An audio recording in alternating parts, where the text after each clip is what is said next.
지난 7월 초 내린 집중호우로 광양에서는 토사가 주택을 덮치면서 이재민이 발생하는 사고가 있었죠. 그런데 이재민들은 눈물을 2번 흘렸습니다. 광양시가 무너진 집에 재산세를 물렸기 때문입니다. 어찌된 일인지 김신혜 기자가 단독 취재했습니다. 퇴직 후 광양 산골마을에서 어머니와 살고 있던 서병일 씨. 아내와 함께 어머니를 모시고 평화롭게 지내고 싶다던 꿈은 한순간에 무너졌습니다. 지난달 집중호우 당시 발생한 산사태로 집이 완전히 붕괴됐기 때문입니다. 서 씨는 그나마 산사태 당시 부산에 출장을 갔기 때문에 목숨을 건질 수 있었습니다. 바로 앞편이기 때문에 우리 어머님은 입원을 했기 때문에 살았고 나가 있었으면 나도 죽었을 거예요. 서 씨는 현재 원룸을 얻어 불안정한 생활을 이어가고 있는데 최근 당황스러운 일이 생겼습니다. 한순간에 집을 잃었는데 사라진 집에 대한 재산세를 내라는 고지서가 날아온 겁니다. 집이 전파돼 버려가지고 형체가 알 수가 없게 됐습니다. 그랬는데도 광양시에서는 주택분 세금을 내라 그래요. 집이 없는데 세금을 내라는 거는 이거는 말이 안 되잖아요.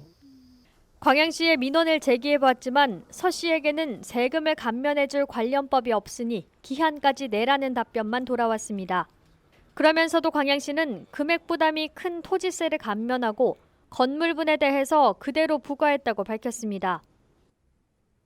저희가 이제 주택세에 대해서 주택 부분은 건물을 빼고 토지만으로 부과를 하려고 했는데 토지만 나가는 건 세금이 더 높아지시거든요. 이걸 그대로 적용해서 과세가 됐어요.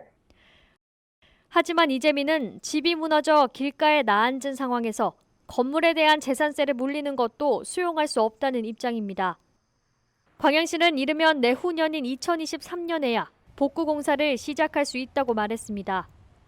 이 같은 상황에 놓이자 서 씨는 원망스럽다고 하소연합니다. 사고 전부터 붕괴가 우려된다는 진정서를 냈지만 책임지고 제대로 조치하지 않았던 광양시가 피해자인 자신에게 오히려 시민으로서 납세 의무를 다하라고 하는 게 어처구니가 없다는 겁니다.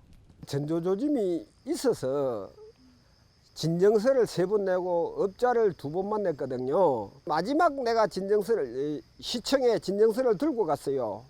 가서 한 번이라도 나와보고 조치가 됐는지 확인이라도 좀 해달라고 사정을 했어요. 그래도 안 해요.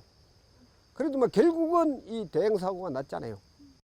사전 조치는 제대로 해주지 않았으면서 사고로 집을 잃은 주민에게 주택세는 내라는 광양시의 태도에 이재민들은 분통을 터뜨리고 있습니다. 앞으로 광양시가 어떻게 조치할지 지켜봐야겠습니다.